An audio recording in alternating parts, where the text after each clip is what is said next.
Class ఎగ్జామ్స్ని ఎవరైనా కూడా మన బిడ్డలు 10th క్లాస్ చదువుతూ ఉంటే మనం ఏమనుకుంటాం, చిన్నప్పటి నుంచి 1వ తరగతి నుంచి చదివించుకొని వాడు మొట్టమొదటిసారిగా పబ్లిక్ ఎగ్జామ్స్ రాస్తుంటే ఆ పబ్లిక్ ఎగ్జామ్స్లో మంచి మార్కులు తెచ్చుకోవాలా, నా బిడ్డ భవిష్యత్తు బాగుండాలా అని నేను కోరుకుంటాం. అలాంటిది ఈరోజు 10th క్లాస్ ఎగ్జామ్స్లో ఎంత అవకతవకలు జరిగినాయో మీ అందరికీ తెలిసి ఉంటుంది. ప్రధానంగా మన నెల్లూరు స్టూడెంట్ అండి, సాయి కుందన అనే స్టూడెంట్. ఆ అమ్మాయికి పేపర్ కూడా నేను తెప్పించినాను. ప్రతి పేపర్లో కూడా 94, 93 మార్కులు వస్తే ఆ అమ్మాయికి ఒక్క హిందీలో 34 మార్కులు వచ్చినాయి. 34 వచ్చి అన్నిట్లో 90 వచ్చి 34 మార్కులు వచ్చి ఫెయిల్ చేసేసినారు. ఆ బిడ్డ పరిస్థితి ఎలా ఉంటుంది? కోవూరు అమ్మాయిది. మరి ఆ అమ్మాయి రీవాల్యుయేషన్ పెట్టుకుంటే అమ్మాయికి ఎన్ని వచ్చినాయో తెలుసా? 93 మార్కులు వచ్చినాయి. ఎక్కడ అన్యాయం జరిగింది? అన్నిటికీ మార్కులు వేసినారు.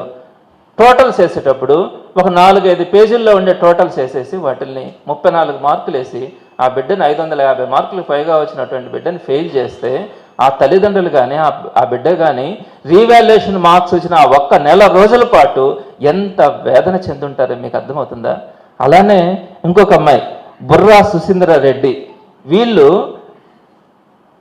మ్యాథమెటిక్స్లో 32 మార్కులు వేసినారు. అన్నిటికీ మంచి మార్కులు వచ్చినాయి, 85-90 మార్కులు వచ్చినాయి. 32 మార్కులు వేసి ఫెయిల్ చేసినారు. మరలా పాపం వాళ్ళు 1000 రూపాయలు కట్టుకొని రీవాల్యుయేషన్కి అప్లై చేసుకుంటే 70 మార్కులు వేసినారు. అయినా కూడా సాటిస్ఫై కాకుండా ఆ పేపర్ తెప్పించుకుంటే వాళ్ళు వేసిన మార్కులు కూడితేనే 78 మార్కులు ఉన్నాయి. మొదటిసారేమో మీరు మొదటిసారి వేసిందే 78 వేసేసారు, కానీ కౌంటింగ్ చేసేటప్పుడు 32 వేశారు. మరలా రీవాల్యుయేషన్కి పెట్టి రీకౌంటింగ్ పెడితే 70 వేశారు. మళ్ళా లెటర్ పేపర్ తెప్పించుకొని చూస్తే 78 మార్కులు ఉన్నాయి. మళ్ళీ మూడోసారి మళ్ళీ 75 మార్కులు వేసినారు. ఎక్కడ సాధ్యమవుతాయి? ఈ విధంగా ప్రతి బిడ్డ కూడా చేసుకోవాలంటే ఇంకొకటి గంగిరెడ్డి మోక్షిత, కడప ప్రొద్దుటూరుకు సంబంధించి అన్ని సబ్జెక్టుల్లో 90 మార్కులు. ఒక్క సోషల్ స్టడీస్లో 21 మార్కులు వేసి ఫెయిల్ చేస్తే ఆ బిడ్డ మళ్ళా ఈ రీవాల్యుయేషన్కి పెట్టుకుంటే 84 మార్కులు వచ్చినాయి. ఏం చేసినారు? మొదట్లో ఉండే 4 పేపర్ల మార్కులు టోటల్ వేసేసి 21 మార్కులు వేసి ఫెయిల్ చేసి పారేసినారు. అన్ని కౌంటింగ్ వాళ్ళు వేసిన మార్కులను అన్ని కూడుకుంటే కూడా మళ్ళీ కొత్తగా కొట్టేసినట్టు కూడా ఏమంటలా ఆ కూడికల్లో కూడా 84 మార్కులు వచ్చి ఆ బిడ్డ ఈరోజు 540 మార్కులు తెచ్చుకునింది. ఈ అమ్మాయిని ఫెయిల్ చేసినారు.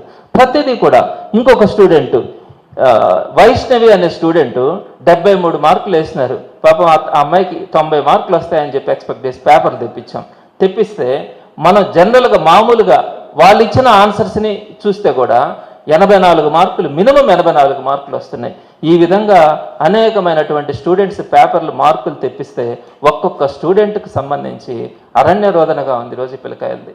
90 మార్కులు, 80 మార్కులు వచ్చిన పిల్లకాయలకి 30 మార్కులు, 20 మార్కులు, 4 పేపర్లు రుద్దడం, 5 పేపర్లు రుద్దడం, మిగతా పేజీలు రుద్దకుండా పోవడం, ఫెయిల్ చేసేయడం.